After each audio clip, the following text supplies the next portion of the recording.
story because I've been doing really good in person, and I've already been trying to like really my rule was like no more online dating, which I've been sticking to. But I had this one app open, and I matched with a girl, and I was just like, she's really pretty. Let me give it a shot. Mm-hmm. But this is just like a story. But so yeah, I went on a date. The first date, I just took her to a restaurant. We just talked. But something that she mentioned on the first date is that she isn't attached to anybody that she's dating, like through like the apps or XYZ. Right. And then she just explained why, and I was like, oh, okay. I thought, that's like reasonable-ish because I'm not really attached to nobody early on. Right. And then, the date was all right. I paid for it. And then, we just talked. But and I got the feeling that I just got a feeling of like reciprocation was like lacking as far as like I felt like if I didn't talk to her, I would never see her again. But it was only the first date, and she was also like an hour away. But I planned a second date, and she was communicative about at least dating. And I pulled up on her second date. I was like, I just told her because she mentioned on the first date she liked to go to the beach and watch the sunset. So then after the date, I was like, let's go to the beach where you're at and watch the sunset together. She said, sure. So then I pulled up, and then when I pulled up, she said, which restaurant do you want to go to? This one or that one that's right by the beach? And I was like, we can go to that one. But I told her that since I was just expecting to watch the sunset with you, I could only really pay for myself. I wasn't expecting to pay for both of us for this date. And then she said, all right, never mind. She said, never mind. And then I was like, all right. And then we just like talked. But like during like the date, like I just felt like she just like couldn't really look at me, and like just like stuff like I just didn't feel like any energy. And then like something that like I noticed is on the date, she checked the dating app while she was on the date, and then she messaged the guy, but I didn't say nothing. But I kept like talking with her, but I just felt like a lack of like XYZ. Then the date like ended, and then I like messaged her. I didn't want to tell her in person, even though I could have. I just didn't want to make her uncomfortable. But I just messaged her, and I was like, yeah, I don't feel like there's a mutual interest. It didn't really make me feel good that you checked the message somebody back on the date and not while we're on a date. Right. Like that I saw it. So I told her that, and I felt like just in general, like I don't feel like verbally or through her actions, besides her being communicative and her showing up, I don't feel like there's any interest. And then she said that she didn't feel, and then because like even on the first date, I was like complimenting people, and I like compliment her, not like a lot, but like she asked me on the first date, what am I looking forward to? And I was like, I'm looking forward to getting to know you. And I just said like little stuff here and there, but not a lot. But then she said in the reply that what she does on her phone isn't my business. It's just a second date. And then she told me that I'm not really that expressive with my facial expressions. And then she said that on the second date I didn't really compliment her, and that she likes men that compliment her. So then I just basically, my reply, I just told her that yeah, you're right. What you do on your phone isn't my business. Right. I'm only letting you know because you did it right in my face, and I didn't like how it made me feel. And then I told her basically told her all the compliments that I gave her, and then I was like just genuinely asking. I can't recall any time you've said anything about me that has been a compliment, like ever. Have you ever done that? And then I asked her like, is what you want the same as what you give? And then she basically said, that I'm like a handsome person. But then she said that women reciprocate when like the energy or the vibe is right. And then, yeah, that was like it. But I already knew it was like over. But yeah. Gotcha. Okay. And this was date number 2?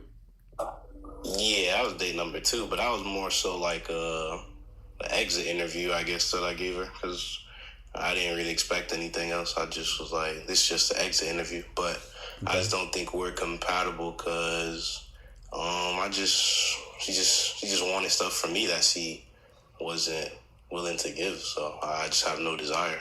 Okay, so how did the first date go? The first date, I mean, it was all right, but like,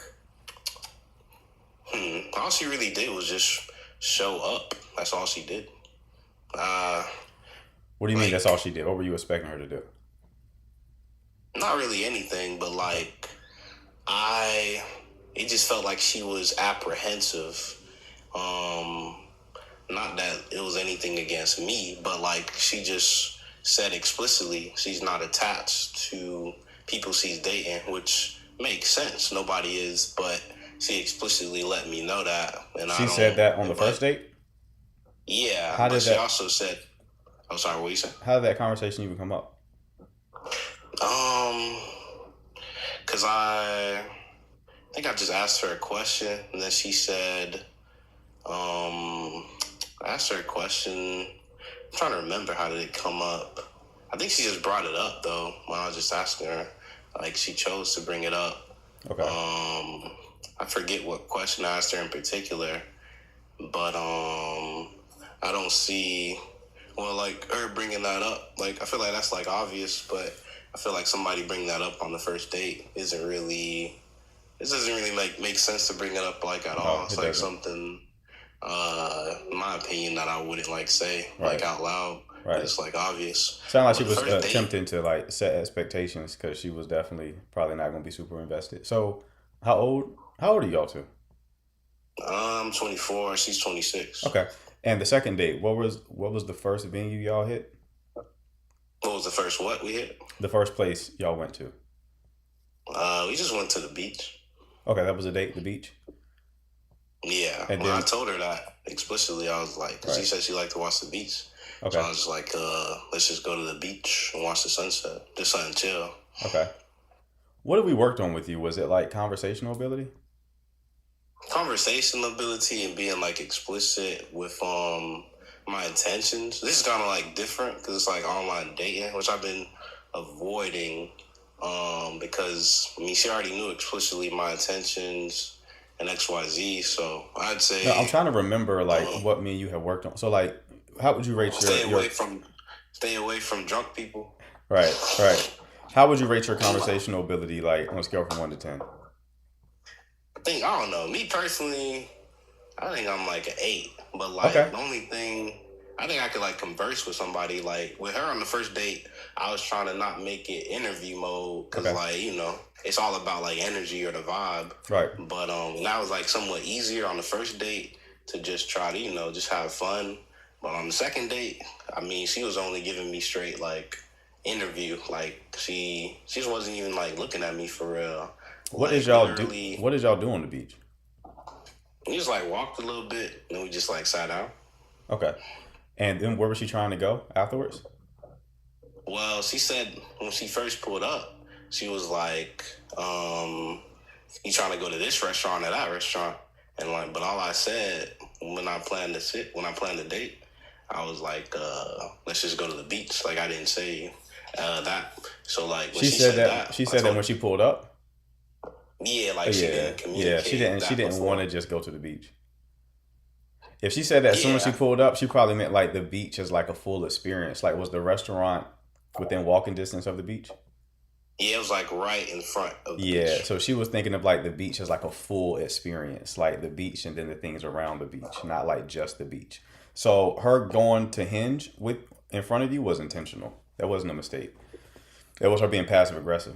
She ain't like the fact that. And I'm not trying to be like an easy lick because, I mean, I based on like just her vibe, she give like serial like online date here. So like, I feel like because I paid for the first date, which I didn't mind, but for this date, I just wanted to just see if she really like fuck with me, basically. Like, so I was just like, let's just do something chill in my head. Like, let's just go to the beach and like just talk. And when there was nothing external. Like that's when I knew, like, like you don't really like me. Like, yeah.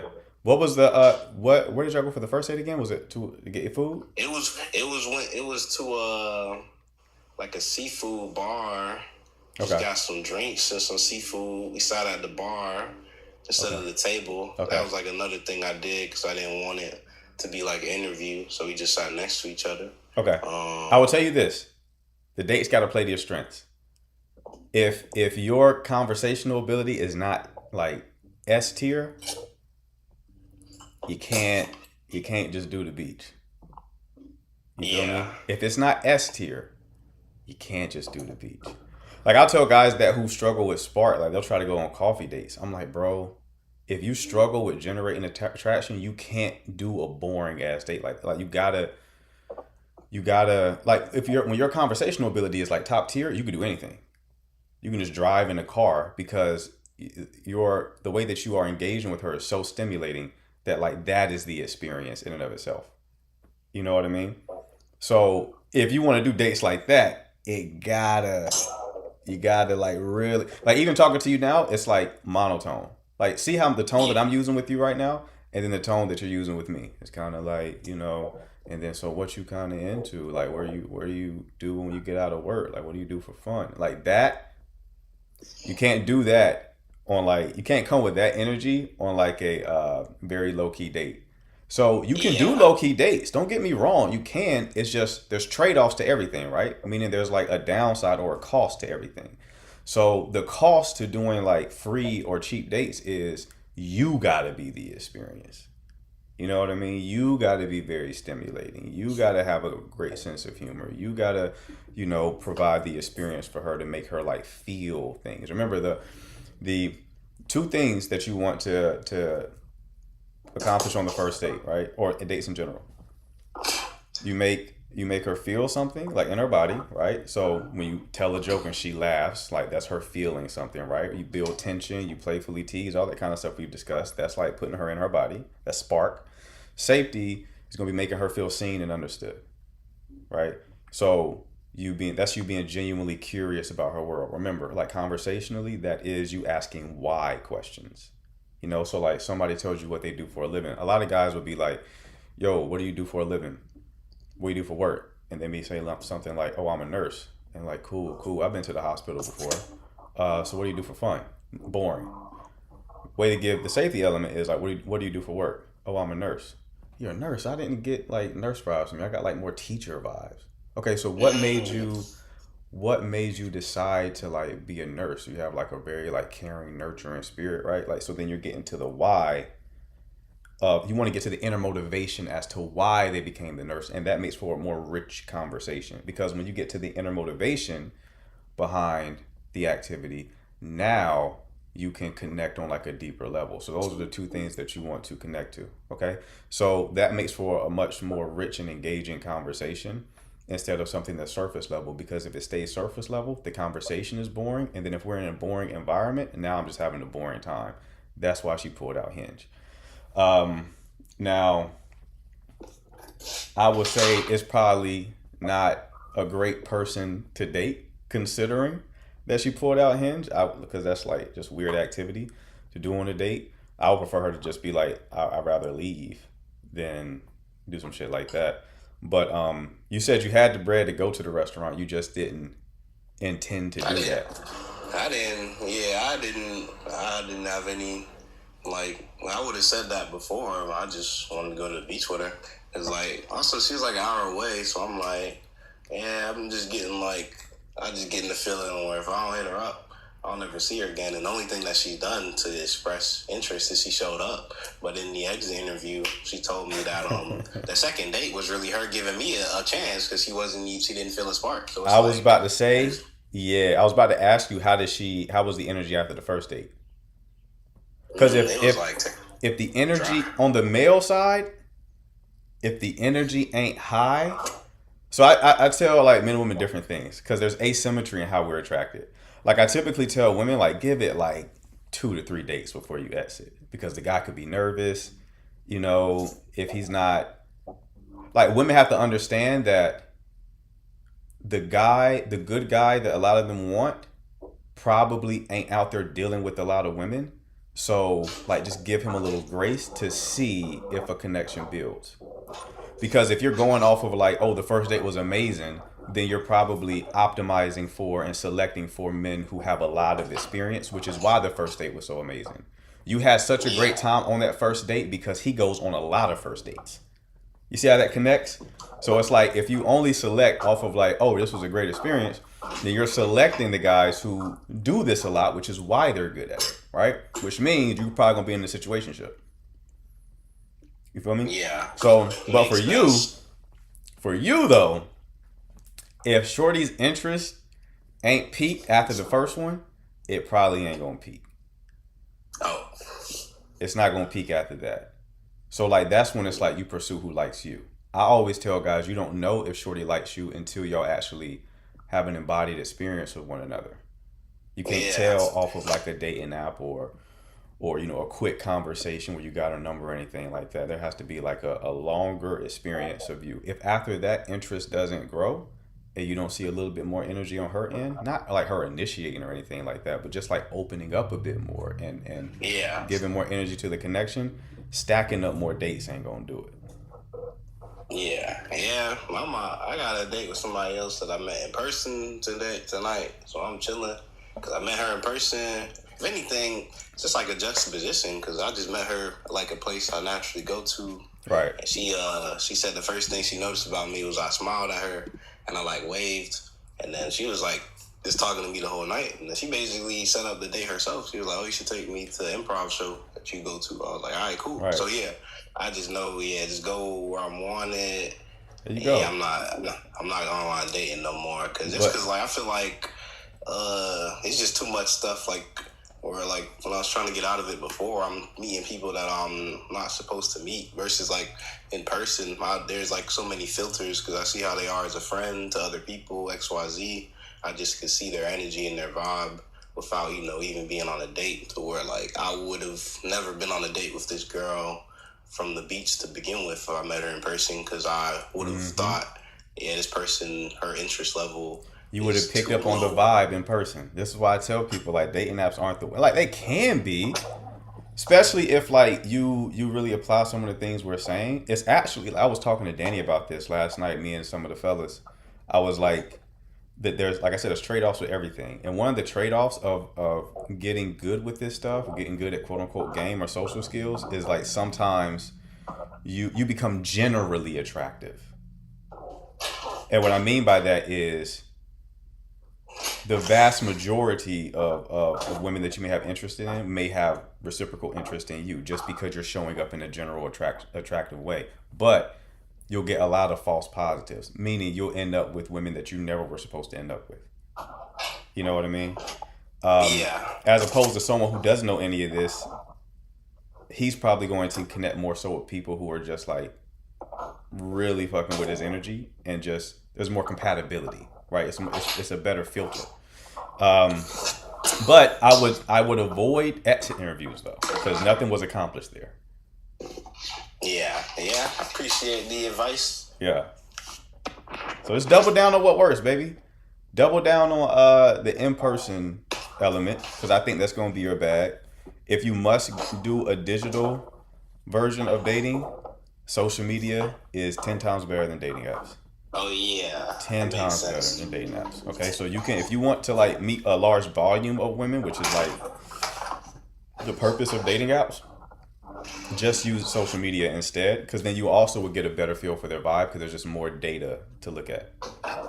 Yeah, I appreciate that. That's helpful. No Yeah, problem, thanks. bro. Hope you have a good day. You do the same, Chief. Keep me posted on how it goes, all right?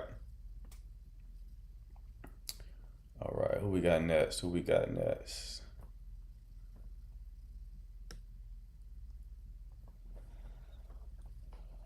Hello. Hi, Hey, how you doing? I'm fine. What can I do for you? Uh, I want you to hook me up with someone. I'm from Kenya. My name. There you go. There you go. I'm gonna hook you up all right. I'm gonna hook you up all right. Where my mods at with where my snipers? Huh? She won't even supposed to make it to the letter K in hook. Y'all supposed to go ahead and knock her out real quick. What are we doing, man?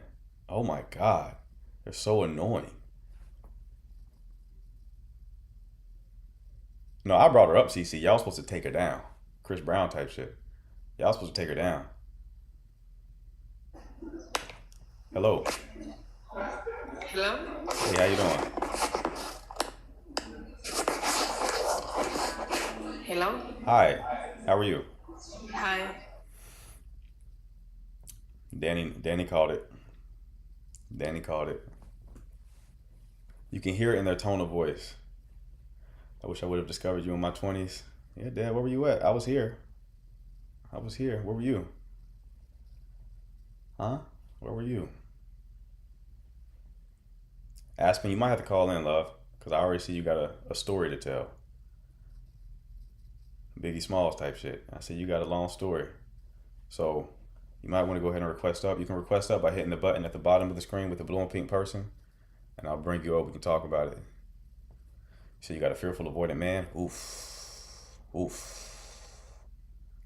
That's difficult.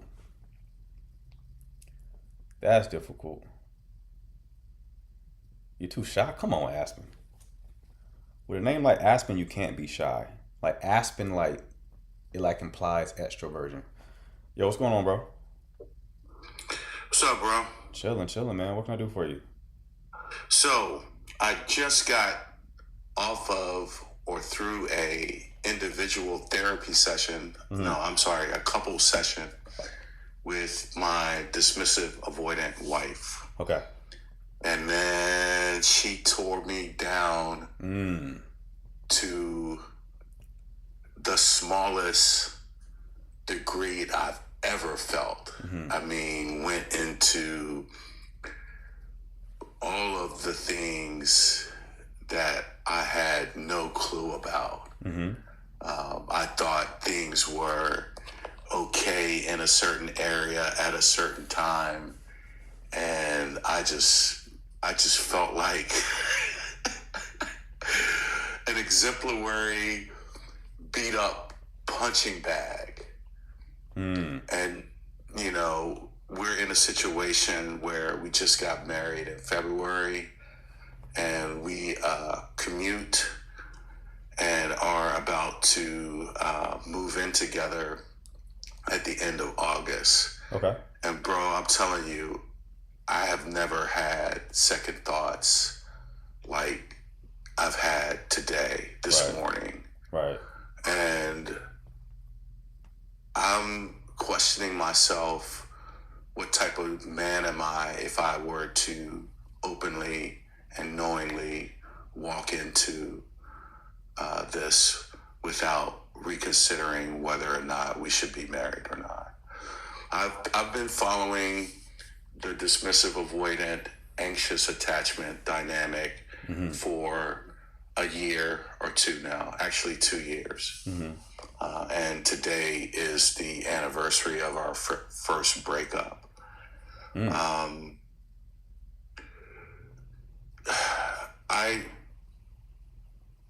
My feelings are, what kind of man would I fucking be, excuse my language, You're good.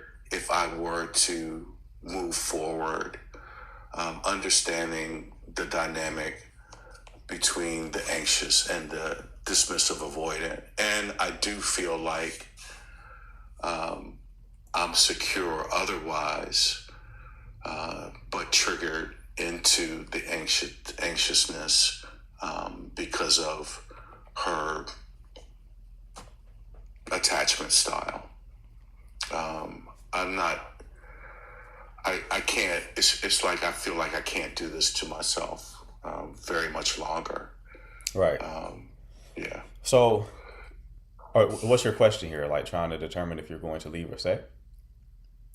That, or if there's anyone or someone that could give me some type of clue as to how to approach and move forward. Do I detach? Do I try and give it a shot in my own individual therapy? I said to myself after the session that I was just going to sit here and sit with the feelings, but it's been a little tough, and I do consider this like me even reaching out on TikTok like this, sitting with the feelings a little bit. Right. Yeah. Okay. So what are I guess one of the things is like in your expertise. So I'm a therapist as well. okay? But in your expertise, is this something that I need to quote unquote torture myself with, or should I be realistically looking towards getting out? That just depends on the situation, brother. I'm glad to hear that you're a therapist. I just coached quite a few therapists the other day on issues like this. So, okay, what you said she tore you a new one when y'all had y'all session. Like, in what way did she do that? What were some of her complaints about the connection? The connection complaints had to do with our intimacy issues. They had to do with my perception of emotional safety. I had just come to a point where I realized that it's not only women who need that emotional safety. It's like men, we need that too, in order to function in our higher or our highest self in a relationship dynamic. We need that as well. And I had started coming to the realization that I don't feel as emotionally safe as I feel like I should. I don't feel as emotionally safe as I have in the relationship with her. Okay. And so, but let's ground this. Let's ground this into specifics. By specifics, I mean behavior. What does the interplay look like between the two of you? Meaning, what did she say causes her to feel unsafe, and what do you think specifically is causing you to feel that way? I think what's going on from her standpoint is that when it comes to intimacy issues, because of the distance and because of the disconnection during the week, that we aren't actually bonding as closely as we need to in order to have that consistent intimacy. And I'm talking sexual and emotional, and all things in between. For me, I feel hyper criticized. I hate to say it, but one of the monikers that I feel like Black relationships gets pegged with is our brothers complaining about the lack of support from our women. I feel like that's a dynamic here. I don't sense the positive affirmations. I don't. Okay, brother, I got to stop you there because we're using a lot of like airy language. We Yeah. have to ground it into like specifics. So I hear you saying intimacy and stuff like that. Let's get super specifics in case let's get to the definition. So what specifically is happening? Give me an example that paints the picture of the dynamic that you're describing. All right, so we traveled out of state this past weekend. And instead of it being a loving time, we ended up arguing for most or the majority of the stay. That happens every time we travel. We can't seem to get along. I mean, does that help a little? Okay. Argued about what? We argued about cutting the heat on versus the air condition. We argued about sexual intimacy. We argued about various other little knick-knack things like that. Okay. Okay. So y'all are having a lot of like conflicts about small things. Correct. And this happens every time y'all travel together. And it happens when we're not traveling. And it happens when you're not It tired. happens often. So How long have the y'all been conflict, together in general? in general, we've been together since the end of 23.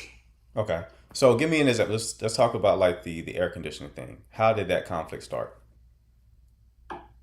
Um, she needed to be warmer, so she went into the other room and cut the heat on. Okay. I felt like, I wanted to be in the same room, that we should be spending time together.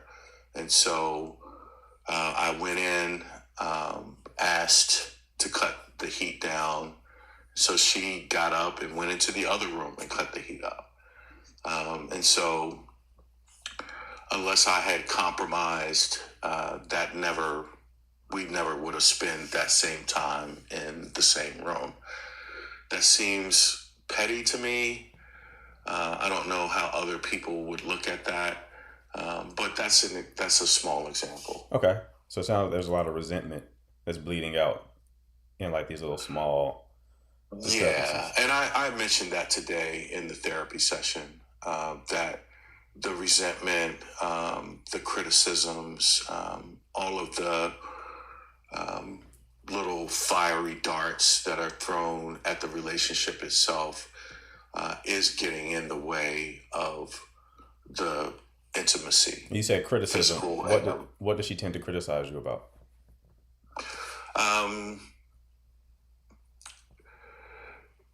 Any and everything, I feel like. The vaping,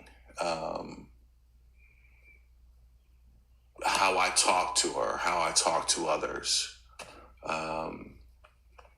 I'm asking for, how much time is spent before getting into other areas of intimacy. How much time is spent getting into other areas of intimacy? What does that mean? The time spent together. Okay. Okay, so she criticizes you about like how much time you want to spend with her? No, because I want to spend more time. It seems like I want to spend more time with her than she wants to spend with me. And I see in the comments, somebody saying she's a DA, and which is true. So I don't know, man. I'm just reaching for sort of straws and dialogue on how to look at things. Okay, so she criticizes a lot, and you say you've been together for how long again? I forgot. Since the end of 23. Okay, when did the relationship start to take a turn? I would say we broke up after the first year, and then spent like a year apart, and then got back together. Why did y'all break up? Because I just didn't want to take it anymore. The same relationship dynamics showed itself, specifically, like, during this time in 2024. And so I felt like she just wasn't that into it. She wasn't that into me. And so we my were main engaged question at the to time, you, so my I main broke question the to you engagement. is like, why did you even get married? Considering that it sounds like this entire relationship has been this way. Yeah. So when she did come back, I thought things had changed. She had started therapy, and I thought that we could give it a go.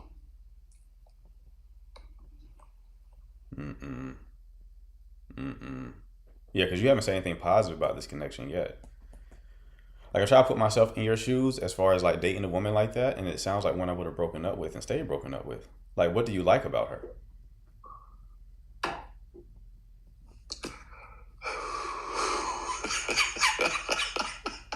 That's hard for me to answer now, because right now I don't like anything about her. Right.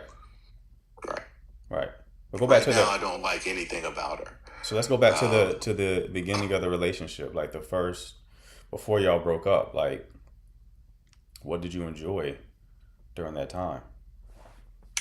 I enjoyed everything. I enjoyed her companionship. I enjoyed the physical intimacy. I enjoyed the activities that we did together. I enjoyed our conversations.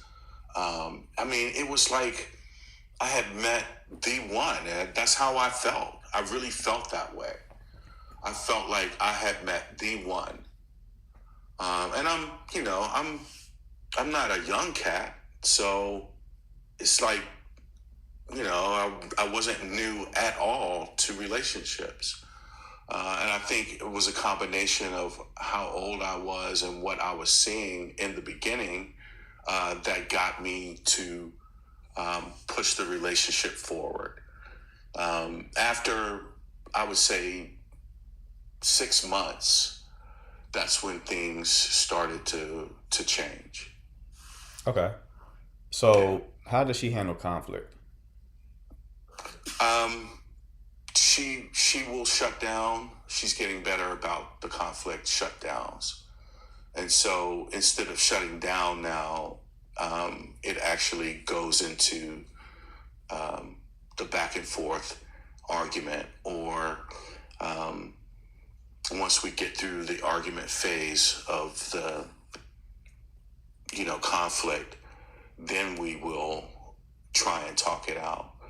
But it's still a shutdown to me, and it just has it has gotten me to a place of resentment.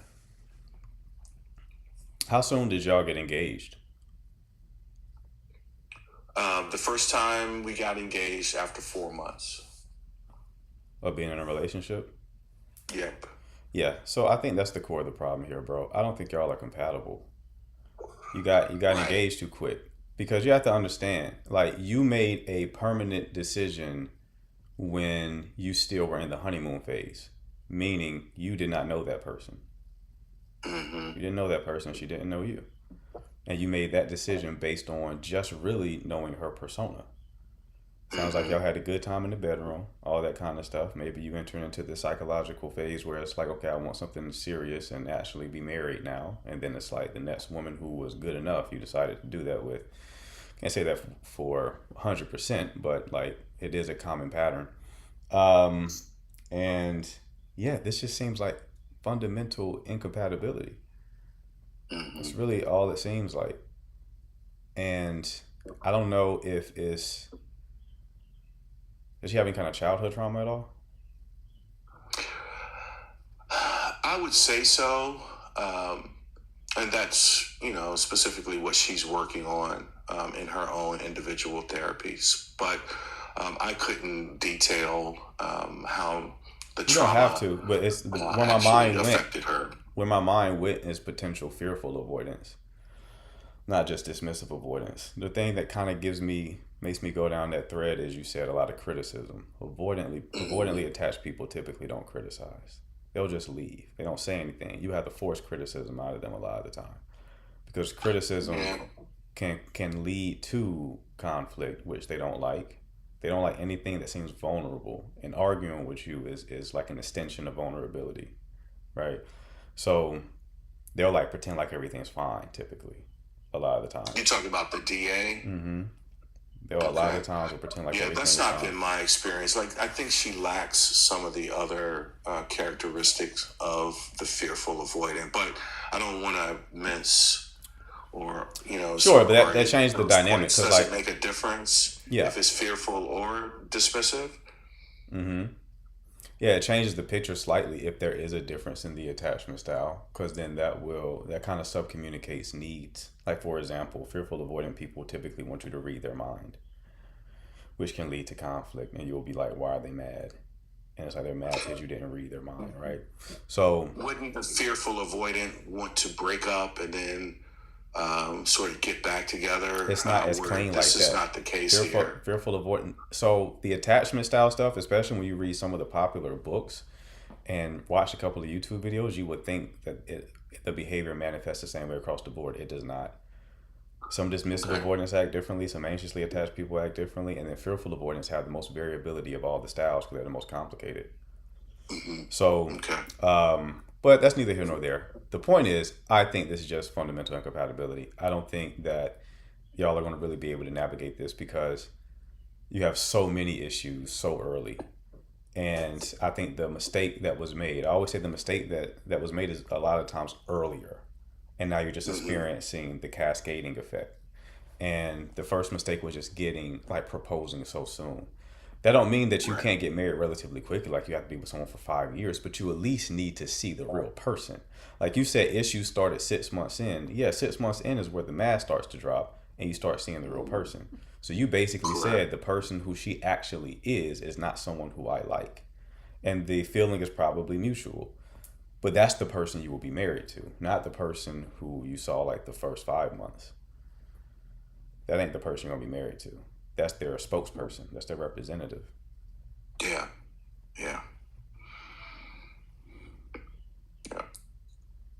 So I'm in that dilemma where it's like, okay, we've been married for 4 months. So do you just throw up your hands and give up so quickly, or do you try and work through it? Do you try and heal it? Do you try and understand if things can be brought to a place that they actually work? You do what you can. So like, especially I feel like marriage, a lot of people don't really respect that union nowadays. That doesn't mean you have to stay married to somebody, because it takes two to tango, right? Like it takes two people committed to the covenant. But like if you've done everything on your side that you can do, and only you can answer that question because only you know your true effort, and it's not being matched, there ain't really nothing else you can do.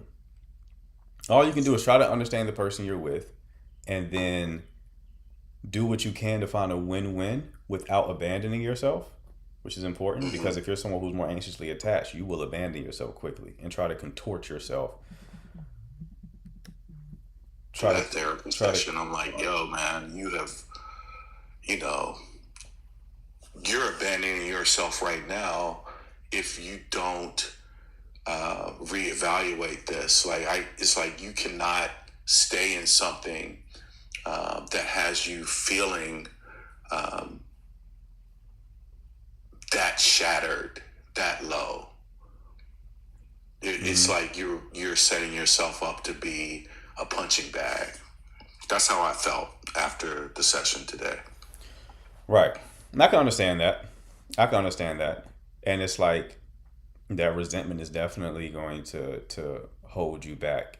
You will really have to look at the triggers to see exactly what is setting off this type of conflict, because it becomes like a cycle, right? It's like you get triggered. It's like a cycle. Yep. You get triggered, and that sets off some sort of conflict, and then that conflict makes her feel less safe and understood in the connection, which then dries up physical intimacy. And then when you don't have physical intimacy, it's like you build resentment more, and then it just keeps going and going and going.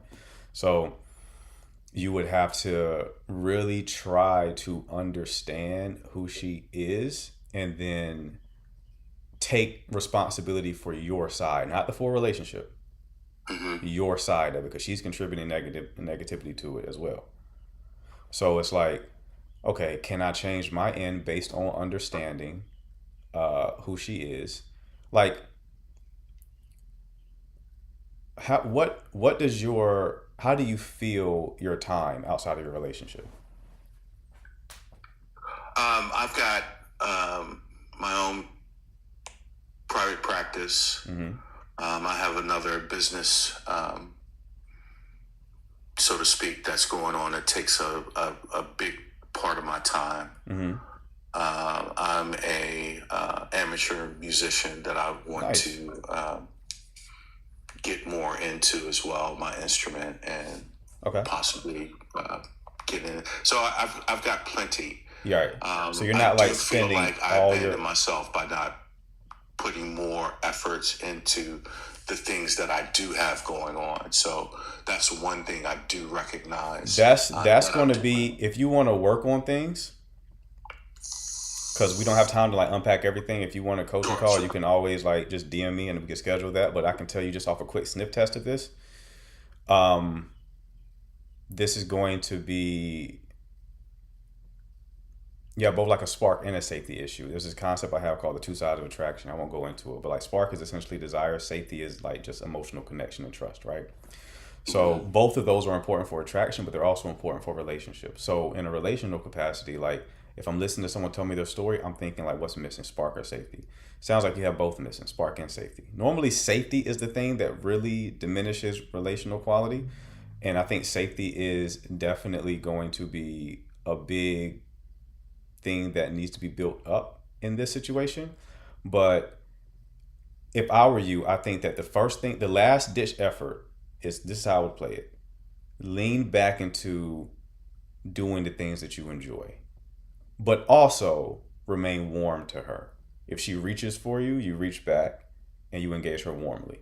So the energy isn't like, I'm gonna go do my own thing, fuck you, right?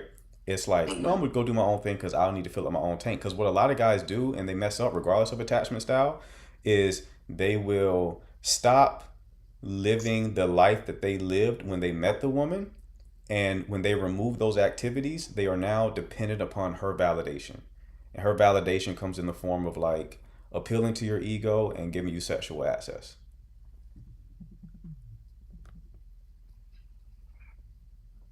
So her validation depends on like appealing to your ego and giving you sexual access.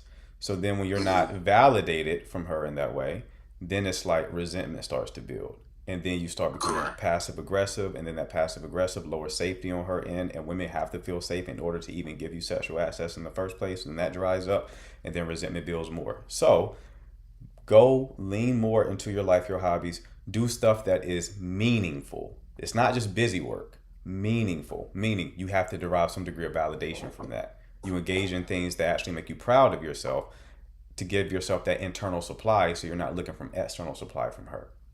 Okay, you start building your own life, still remain connected to her, and because when you're remaining connected to her and you're still warm to her, if she ever does engage you, then that will preserve safety. But you validating yourself through pursuing your own interests is going to create more spark, because that will create more space between the two of you and maybe give her the sensation of actually missing you and reaching for you. If you're always present, she may start to not value your presence as much. And then if she is avoidant, she's going to want some degree of independence within the relationship as well. You play it that way, you fundamentally change the system. If you do this, I will also say, like, if she criticizes, I would treat any kind of criticism or any kind of negative energy as like a pop-up, right? Like you're on the web and a pop-up comes, you just hit X and then move on. You don't look at the pop-up like, what's this fucking pop-up? I hate you, pop-up, right? Like you're not fussing with the pop-up. You just hit X and you keep it moving.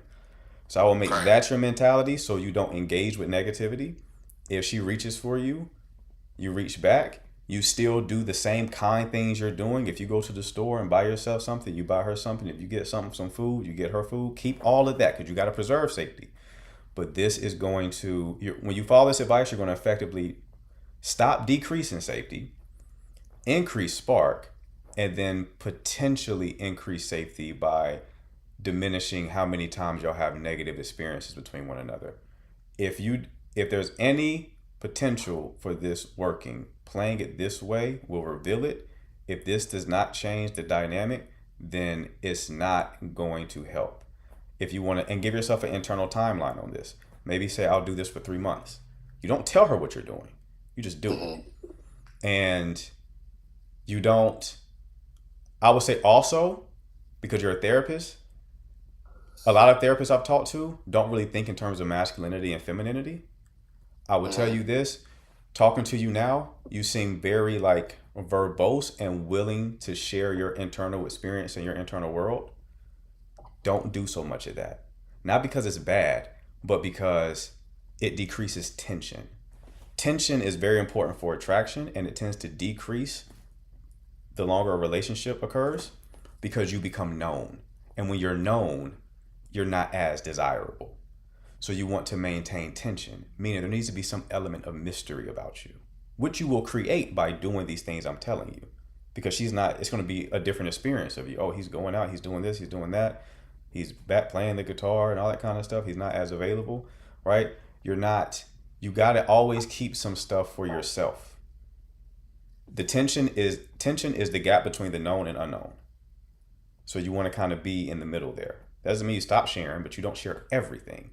You being a therapist and so used to talking about your internal world, I can tell that y'all are probably having conversations and you're giving her all of that. And she probably don't want all of that because it decreases the tension. So I know I just gave a lot at you, but even if you've reinforced things that have come up, yeah, time and time again. It's gonna help you, brother. Even if it don't help you in this one, it'll make the next one fantastic. Because this is just how you have to live. Like I always tell guys, like you when you get into long-term relationships, you have to still live as if you have to always like be willing to leave. That doesn't mean that you leave or that you're not committed, but you always stay ready. Not because you're trying to go out there and get someone else, because that preserves the version of you that she fell for in the first place. So a willingness to leave and you doing the things that you were doing when y'all met, she's going to more likely stay connected to that, right? You're going to be preserving more of that tension. You're going to facilitate a stronger bond paradoxically by being willing to leave it. Yeah. Right. I mean, honestly, I just don't feel like chasing anymore either. It's not helping. Because it's like everything I just told you is paradoxical. It's I want to be more connected to her, and I'm telling you, to do your own thing. And it's like, that makes me more connected? Mm-hmm. That's how attraction works. It's that tension. That's how that attraction works. So I would lean into building your own life that is still connected to her. Build your own life, and then that can improve the dynamic if there is any dormant potential. Gotcha. All right, so keep me posted, bro, how it goes. Like I said, if you want coaching, just DM me. But regardless of whether or not you do that, I definitely want to see how this plays out. All right. Gotcha. Thank you, man. All right, big dog. You take care. All right, bro. Mm-hmm.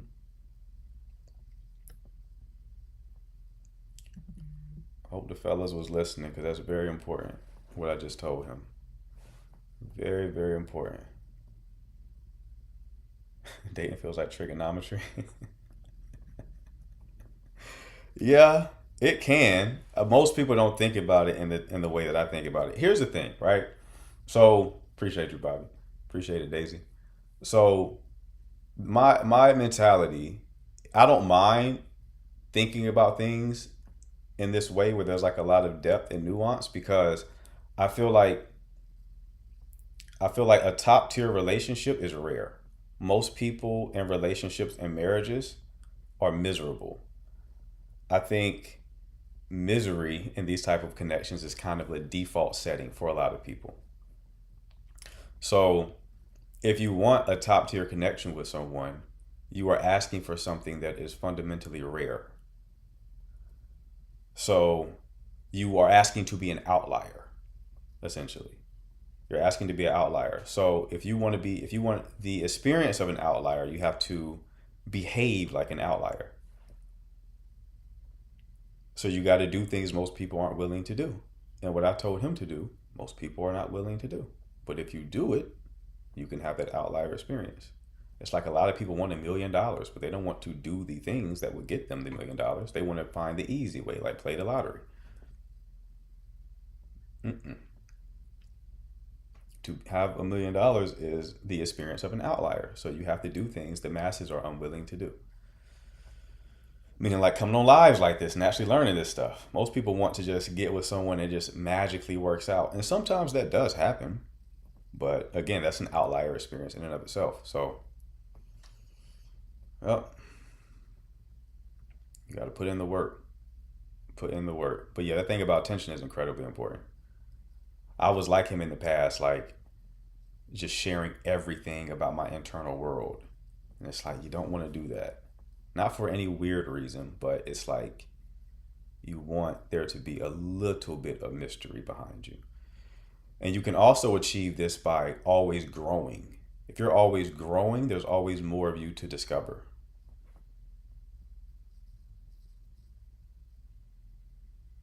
Does that make sense? I'm going through something similar, but my partner is avoidant and violent. I did everything I could to repair and make him feel secure. In the end, I was assaulted, verbally abused consistently. Don't abandon yourself. It's far more painful than a failed relationship. I agree with that. Yeah, we're going to talk more about that for sure. I got you, bro. I got you. Maybe I'll make a YouTube video on it. YouTube don't start paying your boy. So I'm like, hey, let's go ahead and dive deeper on these videos, baby. There's tons to share. Tons to share. Dating again scares me. Why is that?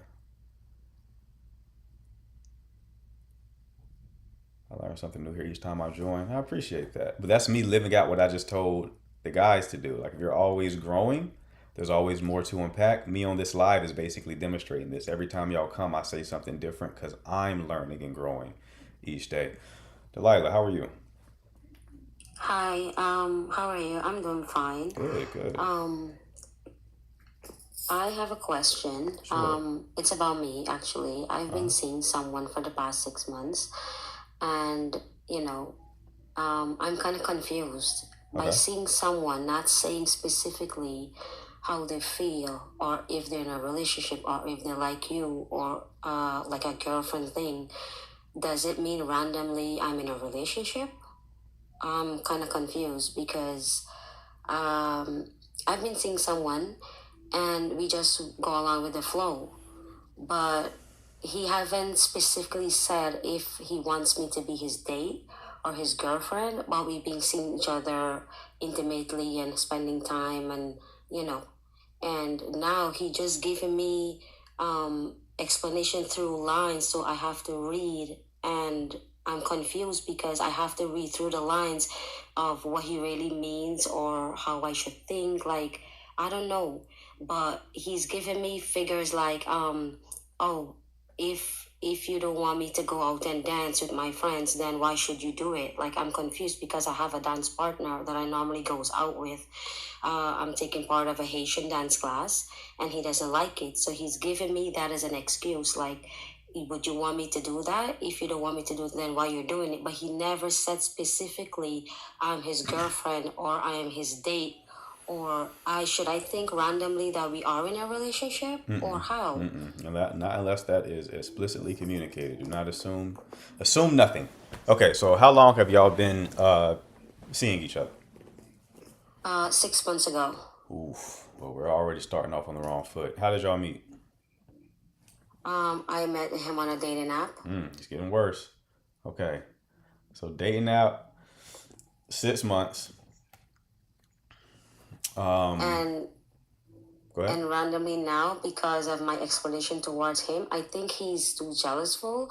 He doesn't want me to go out alone, especially my dance partner.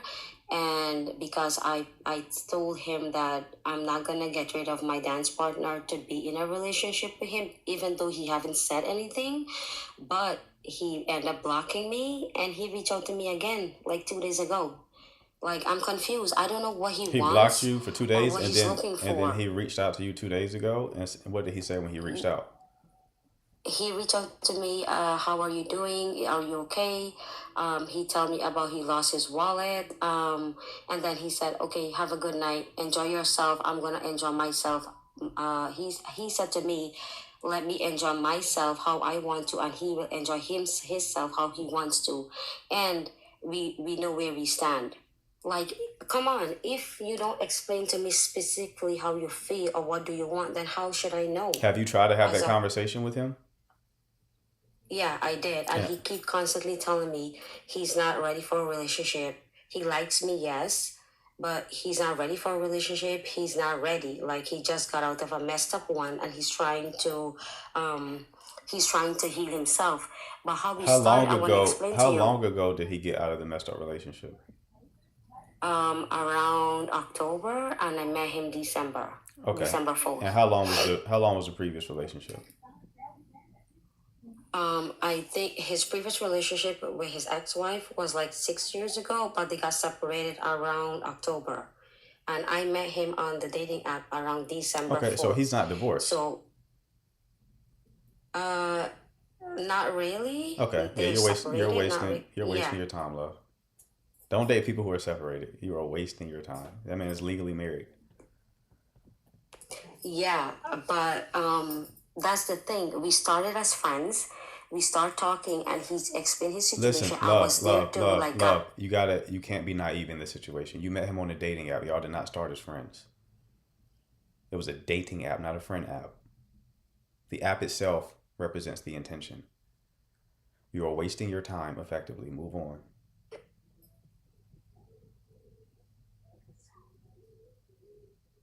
yeah. Hello. I'm here. Yeah, sorry, I think I lost you there. But we started as friends Listen, because I was there Delilah, like to help him get. let me repeat it because you lost me, okay? You did not start as friends because you met him on a dating app. It's not a Yeah. friend app, it is a dating app. So you have to stop rewriting the narrative and saying that you started off as friends. You did not. You started off dating. Okay. Okay? And he is legally married and you met him 2 months removed from him being separated from a woman he spent 6 years with. This is not going to become anything. You are best moving on. You're Okay. being used as a rebound. You're being used as a way for him to bypass grief. Yeah, that is Okay? true. I agree to that. Okay. I So accept that. Yeah. so just end this and move on. Okay. So I should just not pay him mind when he messaged me or reach out to me or anything. I just leave him alone. You could, because he certainly is treating you with that type of energy. Or you can just tell him that it's over and then move on. Regardless, it should end because it's not going anywhere. I promise you. Okay, I'll take your advice. I thank you and I appreciate it. I was just kind of confused over the situation because I don't know if because, like you said, it's a rebound, like he using me to get over his grief. I accept that. I know that for sure. And I would say I'm a happy person. Like I'm glad to help him to that point. But like to use someone is not a good thing because I wasn't using anyone. Like, I was there for him to support him and to guide him and advise him and stuff. Yeah, but You know? here's the thing. But Here's regardless, the thing, Delilah. Y'all probably are using one another because why did you volunteer to help him get over his marriage? This wasn't like a long-term friend of yours. This is someone you met on a dating app. Why did you just voluntarily try to help him navigate that? Tell you why, because you probably are someone who plays the role of someone who just helps people like that and overextend yourself. Or that's just something you convince yourself of in order to get closer to him, and that's how you story told in this situation to get closer. well, I promise you, actually, regardless I of the situation, there was both of you were using one another. That's typically how this thing works. Both of you were using one another. It just was in different ways. So you have to just move on, Okay. love. You gotta just move on. okay, because I didn't because I'm also a broken person just like him, and I didn't know that we would end up liking each other or who's using each other. But like I said, I was just concerned. I just wanted to know exactly what he wants. Love, I gotta go though. But You know? you have a good one, all right? What are you talking? You met on a dating app. Come, I didn't know we were gonna start liking each other. You met on a fucking dating app. What are you talking about? Y'all frustrate me sometimes, man. Y'all really frustrate me sometimes. Big red flag, people. Inscribe this upon your heart. The biggest red flag to notice is cognitive dissonance. Cognitive dissonance is the biggest red flag because cognitive dissonance tells you that the person you're dealing with is not on one accord with themselves.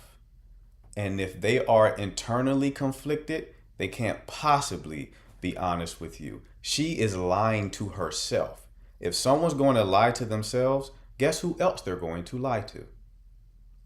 If someone's going to delude themselves to that degree, they'll be the same type of person to make everything your fault in the relationship. They'll do mental gymnastics to change things in their favor.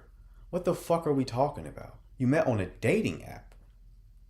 You've told yourself a multitude of lies, latched on to what I said about him using you to create a new narrative like you were used in this connection when y'all both were using one another. You try to help him move on because you thought you were going to be the person he moved on to with. What are we talking about?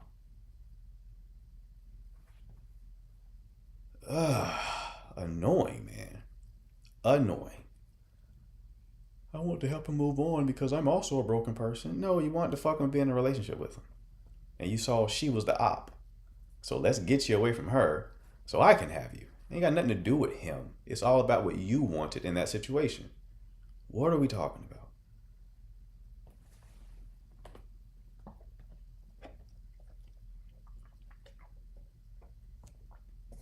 Yeah, and don't date no one separated.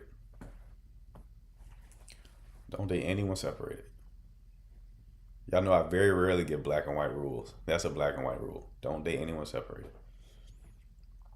They're still tethered to the person they're with.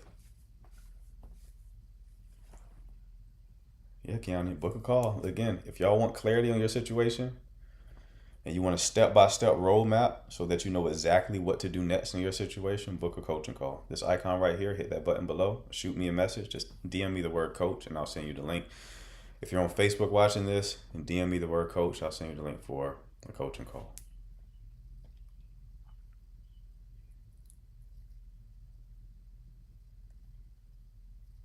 People are annoying. Let's ask them, Bobby. All right, no worries, bro. Thought she was coming up on purpose, man. I hate when I get guests like that too, because I can't help myself to like really go in, and then other callers in the queue, they get shook. They're like, well, I'm not calling in now. They're like, I changed my mind. I no longer need help. I'm certainly not calling in now.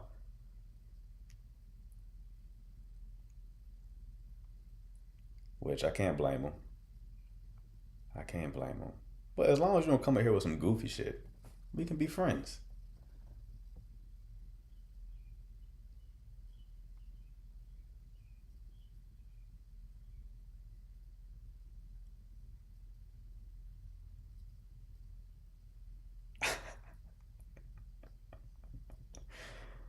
It's about them not being told what they want to hear, right?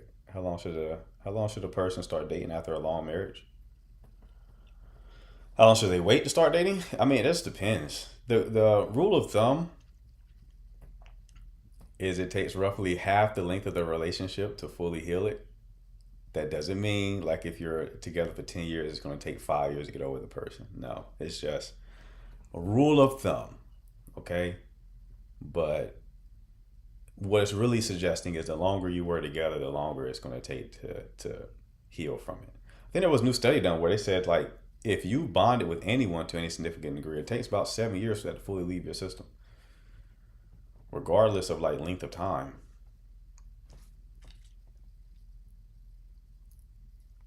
She needs tough love. I think so too, but here's the thing. People like her, they're going to flip everything to match the narrative they want to tell themselves. So now I'm the asshole in her mind.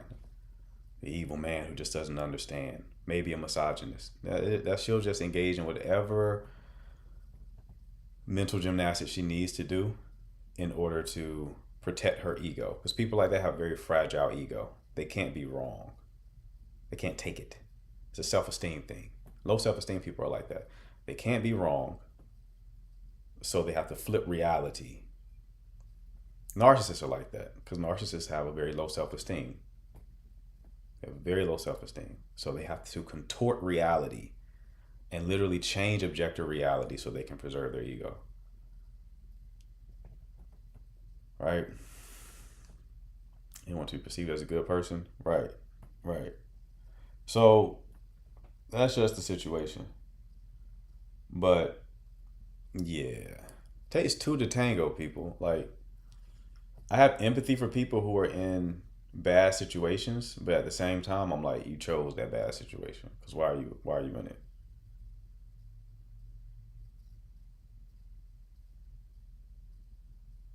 Why are you in it?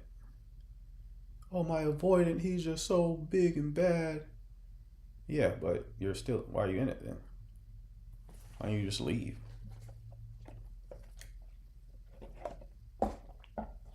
Methinks you're getting some sort of payoff from this connection. Anywho, let me see. Who else we got? Who else do we have? Because I'm helping him. Hello. How you doing? Hi. So I'm just gonna jump right into it. Okay. So I recently Your audio is like really weird, love. Like I can hear you, but it's like it's not an echo, but it sounds a little off. Oh, hold on, I don't know. Like you have headphones in or something? No, is it better now? It's slightly better, yeah. Okay. So I recently decided to invest in my health by getting a personal trainer. Okay. I have been seeing him for like a good month now consistently, and it started off with him like offering to take me home like after our training sessions because I would like be about to get an Uber and stuff. And he's like, "Don't worry about it. Don't worry about getting an Uber. I'll just take you home." I would accept. Oh my gosh. Mm-hmm. Keep going. Keep going. I would like obviously I let him take me home a few times, and then it progressed into him taking me home to us stopping to like get food. He would pay for my food. We would go to like Wegmans and stuff. He would pay for my groceries and stuff. Yeah. And to get protein and stuff like that. And like we would have little conversations before he dropped me off, and like he kind of expressed to me that he wanted to take things further, I guess. And I guess my question is like, is that healthy? Because my only thought is like he's a personal trainer, so like obviously he trains other women and men too, but like he trains other women. Mm-hmm. So I asked him like, do you do this with other women? He obviously said no. But yeah, I guess I don't know. I'm just trying to gauge whether it's an innocent thing and not something. Nah, you about to get trained, all right. Oh my god. You about to get trained. Stretched Oh my out, god. if you will. So, that's definitely the plan here, love. I mean, personal trainers have this is cliche that they'll get with the clients. So, yeah, you might want to assert some boundaries. Like he's not spending money on you for no reason, love. He's not buying groceries and food for no reason. And he's definitely doing this for other clients, by the way. No, don't say that. So here's the thing. Why do you care that he's doing it with other clients? You said, why do I care? Mm-hmm. Well, obviously don't try to pursue me if you're pursuing other people, you know? I think that's true. Okay, so you're into him. I think he's cute, Okay. and I think I'm into the fact that he's into me. If that makes Yeah. sense. So you already knew what the situation was. What was the question for? I guess just to try to get a guy's mindset on it. Yeah. Yeah. How many sessions did y'all have before this started to occur? I've been with him for about a month. We get together 3 times a week. So it's been quite a few sessions. So, like as of right now, you've had like a month worth of sessions? Yeah. Okay. So, how soon did he start taking you home?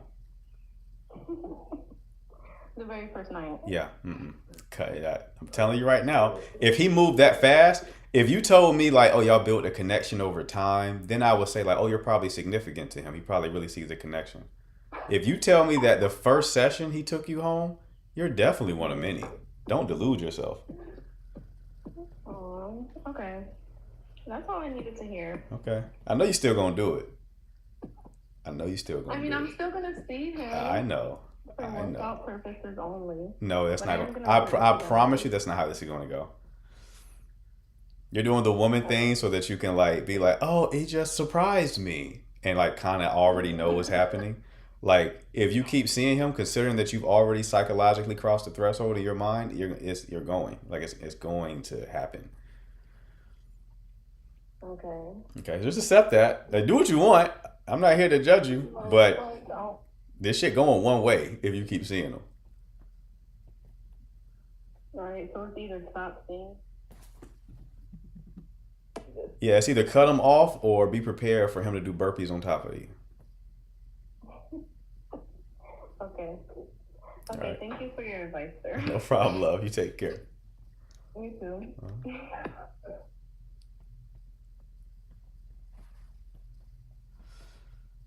Sound like them burpees gonna start very soon. Very, very soon. I didn't expect after the first session though. That was funny.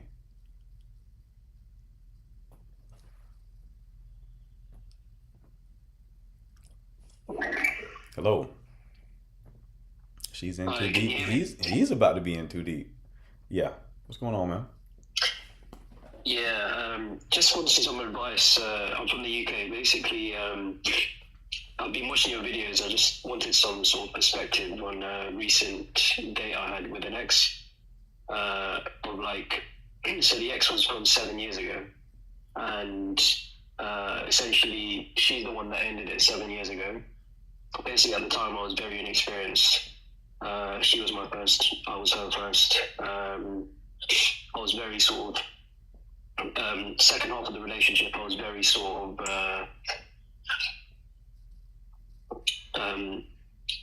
I started pedestalizing her basically. I think first quarter she was raw at it, and then towards the end I sort of pedestalizing her.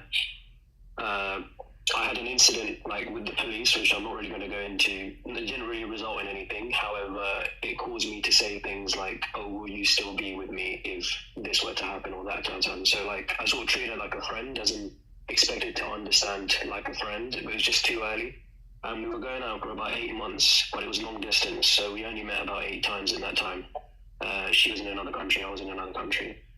So she broke it off, and then after that, periodically, she reached out. So she reached out 1.5 years afterwards, saying she's not found a connection with anyone else, etc., etc. And then I sort of rejected it because I was with someone else at the time. But secretly, I did want to go back. I just thought it was too early. And then she reached out again a year later through a friend, and then again another year later. But again, I just kept it cool and just kept it with the other girl. I did like the other girl, but not as much as this girl. Eventually, I broke it off with that girl like this year, and then this ex reached out again, but properly, like on Facebook. Just said I had to resort to Facebook. I lost your number, so wrote a paragraph about how she wanted to catch up. So we talked for a while, and eventually I said, "Yeah, let's go to this bar." I don't know how much detail you want, but basically we went to the bar, and she doesn't drink these days, so initially it was quite awkward. I just thought I still want to drink. It's been 7 years. Like I'm just going to be awkward if I'm not drinking. Considering how much time has gone by, it's like a person from so long ago. So I sort of wanted to drink, so I drank. And from the off, it was a bit awkward for like the first few minutes. But then afterwards we started getting into it. Normal conversation, just like back in the day. We sort of connected in the first place because we're both quite lateral. We like to talk about, we have deep conversations, things like that. We had like a mental connection, which is why we probably liked each other for so long. We're having a good conversation, and then after a while she says, "Oh, so what have you done in the meantime since we broke up?" And then I said, "Yeah, I've seen this girl for 5 years," which is the recent girl that I broke up with. And then she said, "Oh, so when did it end?" I said, "Recently, October." And she looked surprised, and she was, "Oh, so do you still have feelings for her?" And I was like, "Yeah, I mean, obviously, like, if you've been with someone for that long, you're still going to have feelings for them, right? Even now, it's just only been a few months since then." And then she nodded, and then I was like, "What about you?" And then she started to talk about her 2 exes. She said the first guy was really nice, and she ended it with him. Second guy, she said she lived with him, and she started to go into detail on why it didn't work. And there was a point, so she just basically said she didn't eat me, he ate me, like talking about the opposites. And then there was a point when she even said we had disagreements in the bedroom, like he was a recovering porn addict. And that's the moment where I just thought that's a really weird thing to say on a date. And from then on, I was sort of like in my head the whole time. We continued having really good, deep conversation. And However, the more, like, because she talks about her ex in that way, I started wanting to sort of big up my ex. Because obviously I did care for this girl, right? But even though I didn't like her as much as the one that I was with. So I started saying things like, when she asked, did you go on holiday? I started saying, we went here. She was a singer. She was like, talking very warmly and positive about her. Okay, real quick, brother. Do you have a question here? We got a lot of details. Yeah, the question I think is just basically, I just wanted some psychoanalysis on, like, how would you proceed if essentially the date was a bit awkward and there were just odd things that she said on the date. But I just wasn't sure if it was worth proceeding, like, with afterwards, because obviously I just don't want to get hurt again. However, like, some people are saying because you were guarded, she was guarded. So I'm not sure if she's, like, taking me for a ride and looking for validation and not over this guy, or I was guarded and she was guarded, and therefore it resulted in sort of like odd bits in the day. So you're trying to discern whether or not she is still emotionally tethered to an ex, or she is open enough for you two to connect and explore things. Okay. So how long has she been removed from that relationship? She said it ended last July, so a year. Okay. How long were they together? They were together for a year. Okay. Why? Do you know why it ended? But they lived together. Sorry? Do you know why it ended? Yeah, so she said they had differences. The main thing she said, the reason it ended is he sat her down. So she asked me, do you want kids? And I was like, yeah. And then she said, he sat me down and said, I don't want kids. And then she was like, do you know how difficult it is to hear from the person that you love when they say that? That's one of the things that she said, of many other things, differences that they had. But it sounded like he just didn't like her enough, because you would never say that to someone you really like. Gotcha. And this conversation came up how? Like, unprompted? She just decided to share this with you arbitrarily? Oh, no, like, she said this because when she asked about my ex, then I said, okay, so what about you? What have you been up to? And then she started to talk about her relationships. How did y'all reconnect? We reconnected because she has been reaching out multiple times, and eventually now she's reached out properly because she knows I've broken up with the most recent girl. How long have you been single? I've been single since October. How long was your previous relationship? 5 years. Okay. And why did the two of you end the first time? So just to clarify, this girl, the ex, I was only with her for like just about 8 months, but the most recent relationship was for 5 years. Okay, so the girl that you're entertaining right now, y'all's previous relationship 7 years ago lasted 8 months? Yeah, 8 months. Yeah, it was long distance, 8 months, yeah. Long distance. Oh, yeah, so why it ended? It ended because, like I said, I was so inexperienced, and eventually, like, I started to treat her like a friend, pedestalize her, things like that. I just did very sort of inexperienced things, and then she broke it off eventually. Why did she say when she broke up with you, what was her reason? She said it's amazing over text and call, but in person, it just feels different. What she meant was that I wasn't initiating the same, like, I'm great over text and call, I know exactly what to say. But in person, I just became increasingly sort of guarded and sort of insecure, and like, do you get what I mean? And it came across, and it was too much. Okay, that checks out. All right, would y'all be long distance this time?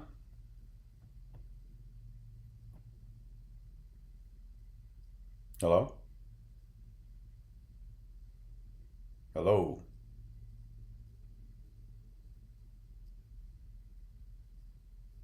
No, it would be, she lives in the UK.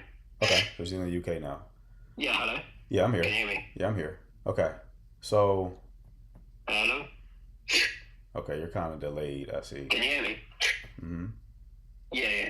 Yeah, she's in the UK now. Okay. Okay. 1 second. Yeah, she lives in the UK. And y'all just had that one like date since? Yeah, so that was a month ago, and yeah, Why haven't y'all seen each other anymore? because after the date, because I was very guarded, and obviously I'd been thinking about this girl for so long since, I basically messaged her saying, like, it was a nice day and everything, or it was a nice catch up and things, but I'm just sort of, I feel like it was awkward because of my recent ex, and essentially I said, it's odd to see someone from so long ago when you dated someone now for 5 years in between. So I kind of did it just to do it before she does it, because I just felt like towards the end it was getting a bit awkward.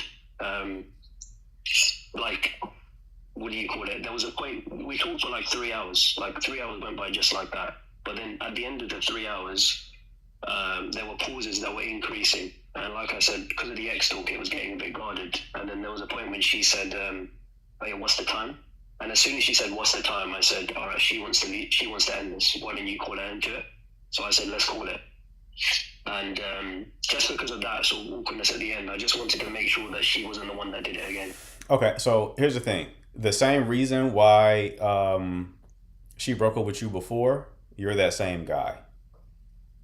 Everything that you just Right. did and said was based on you just fixating on her and how she views you, and you're coming from an insecure place.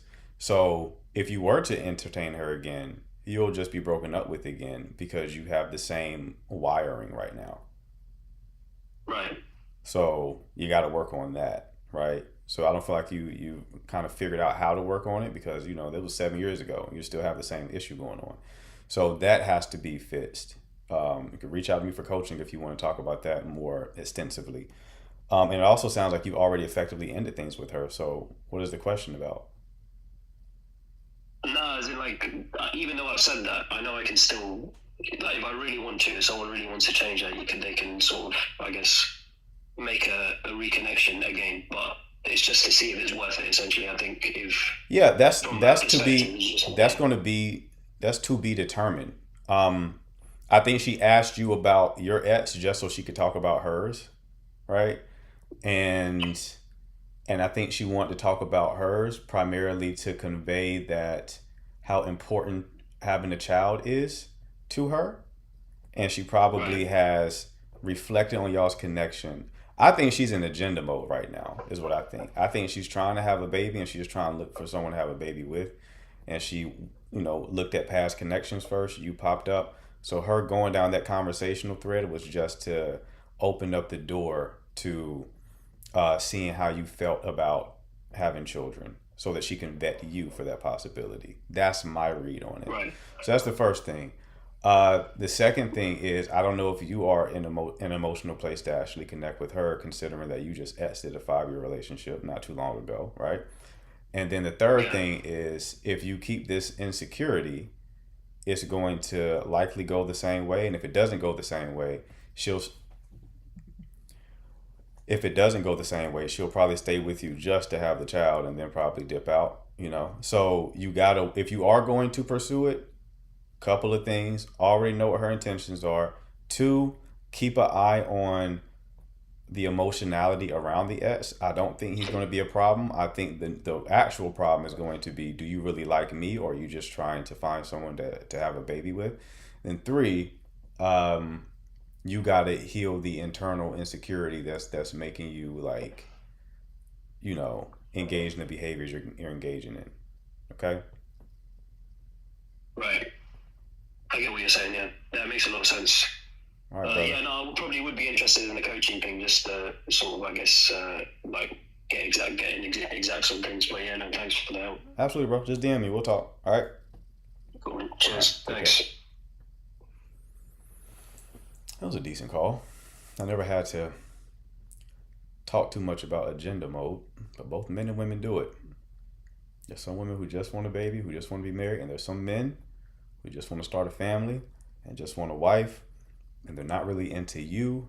They just want to enter a new phase in their life, and you happen to fit into that category. It's like a company who has an opening, a hiring opening, right? Let me look at your resume. All right, come on. You're hired. You typically want to avoid people like that. Typically want to avoid people like that. No more callers though. Do we have any kind of last minute questions? I'm okay with finding a man that just wants a family.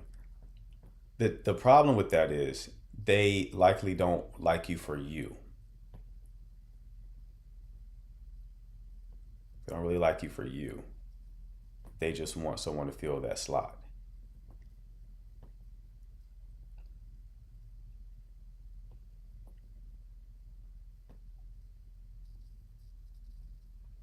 I'm okay with that. You should probably book a coaching call, love. If you're okay with that, you might want to get some coaching. I met a man from the UK that was an agenda hunter too. He was in a rush, right? Right, yeah. You don't want, it's the equivalent of like fetishizing someone, right? It's kind of the same mechanism at play.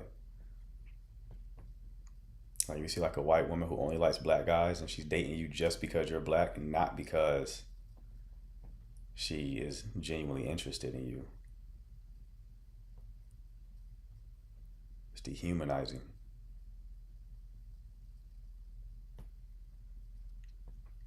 Dehumanizing. Okay, what kind of last minute questions do we have, people, before I get out of here? Gotta hit the barbershop, get this beard lined up, you feel me? Forcing an agenda, right. Right, exactly. Exactly. It's like it's a president who's like, oh, you won't be elected unless you have a first lady. Fuck. All right, who can I marry? That's the mentality.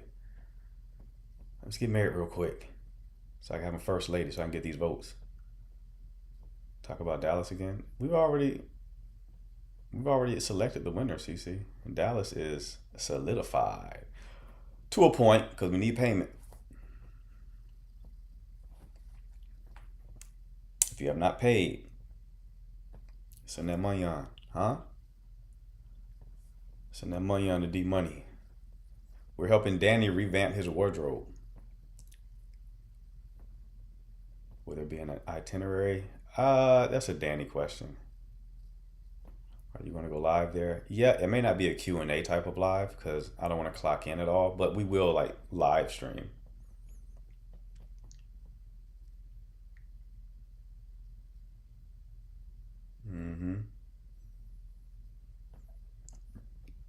We will live stream. Right now we're trying to work out sleeping arrangements. Everybody feels, not everybody, but there's people who feel like they need their own room. And it's like, there's like 14 of us. We do not have 14 bedrooms. Certainly you don't think I'm not getting a solo bedroom. Come on. How could you think that? How could you think that? But hop in this bunk bed, baby. Good night. Good night. You better do that bunk bed shit. What are we talking about? What kind of expectations do you have?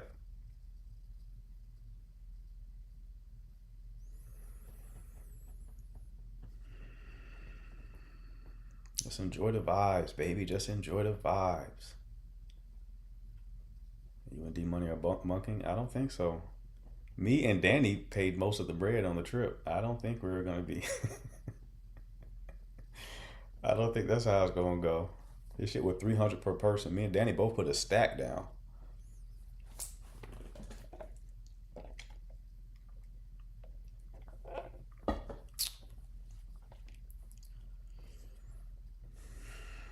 So,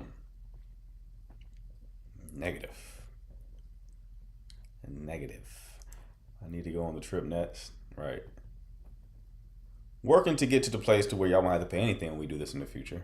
I would like to cover the entire cost of any kind of outings.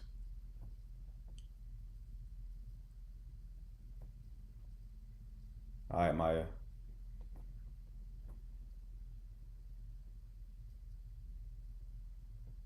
I haven't watched any Love Island. I've been thinking about binging it real quick. The movie theater corners look real cozy. But I haven't watched any Love Island yet. I might do some before the season ends, just so I can make a video, because so many people have DM'd me about it, but no promises, man. I'm way too busy Even if I do watch it, it's gonna be on like 2x speed. I was talking to somebody yesterday. They were like, "Yeah, it's starting to get good." And I'm like, "How many episodes has it been?" They were like 20 something. 20 episodes of duds before it starts getting good.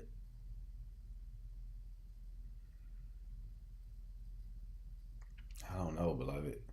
The juice ain't worth the squeeze. I don't want to go viral that bad. I know nothing really comes from it. But a bunch of people saying clocked in the comments. Okay.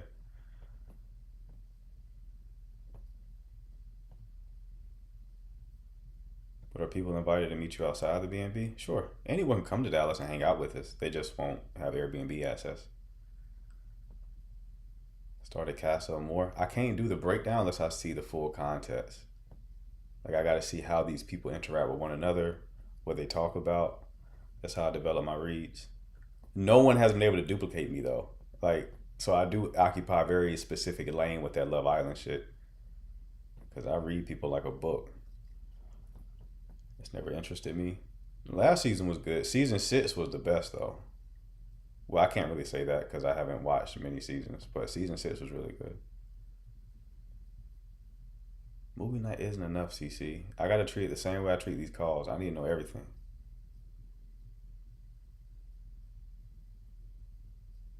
We definitely using that theater room. Bobby, you should bring your film so we can check it out. Let's screen it.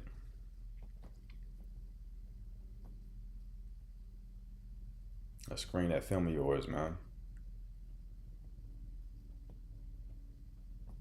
Yeah, let's add that to the itinerary. Let's watch Bobby's film if it's possible. We don't need to watch my movie. We don't need to watch my movie. That's not necessary. But Bobby's, we can watch Bobby's.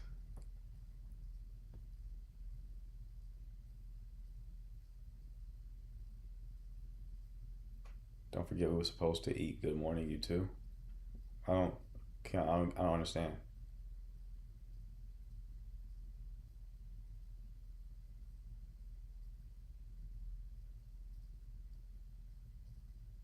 I don't know what typed. I don't know either.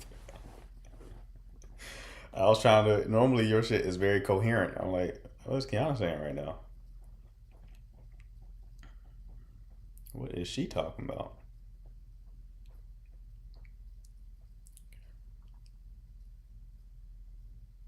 Bobby, bring some recording equipment so we can make a little short film there.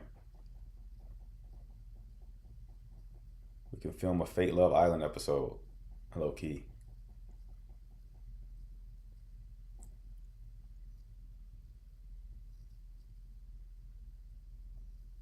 Dallas Villa. It's gonna be hot as hell though, man. I'm not looking forward to that. Shit. No more summer trips. Let's do next time in the spring. Let's do the spring next time, huh? Are you watching FIFA? Nope. Couldn't care less, to be honest. I would if it was like a social outing for me, but like at the crib, you know, where the weather is good, Cali. If I hadn't just returned from California, I would have been down to go that way.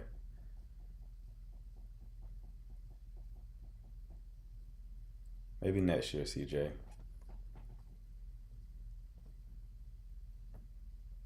I don't have equipment. Damn it. See, I had to rent mine when I made my short film. They magically had everything I needed. And Boogie's fat ass didn't record the audio correctly. So audio came out all choppy. I said, oh no, I'm ruined. I will never financially recover from this. That shit's expensive, bro. I dropped like $3,000 in total on a short film. And they're not really monetizable unless you put them on Tubi or some shit.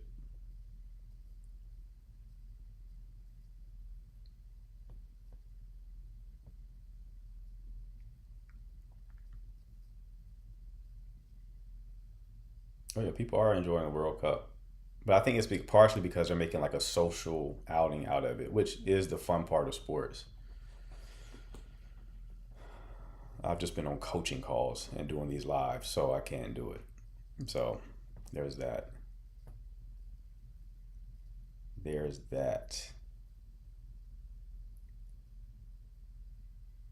All right, any final questions before I get going? Speak now, forever hold your peace.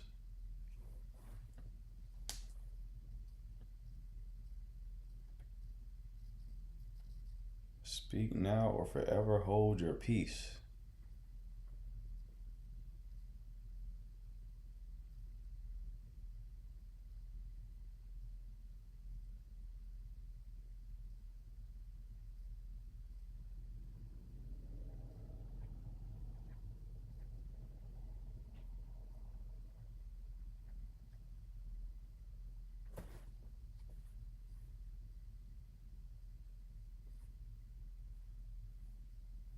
Okay, it's doing well. I have an update for you later. Looking forward to it. Was there a case here that you remember more than others? I got a few, but it's not like lodged in my brain. It has to be triggered by a question. We got anyone from San Diego in here? I'm sure we do. I'm sure we do. All right, people. I gotta head to the barbershop. So if you're new here, make sure to follow. I go live twice a day. I'll be live again tonight at 9 p.m. Eastern time. Didn't go live last night. I was tired. I actually ended up talking to the mods, so that was fun. If you're anxiously attached, I have a video in my bio that will help you. Link in bio for that. It's my top 4 tips I give anxiously attached people. Watch that. It will help you immediately. What else? If you want coaching, DM me. We go a lot deeper than we go on these lives, okay? There's a reason why therapists hire me, because I know what I am talking about, okay? That being said, appreciate the mods, appreciate the chat. I will see y'all tonight. Y'all take care.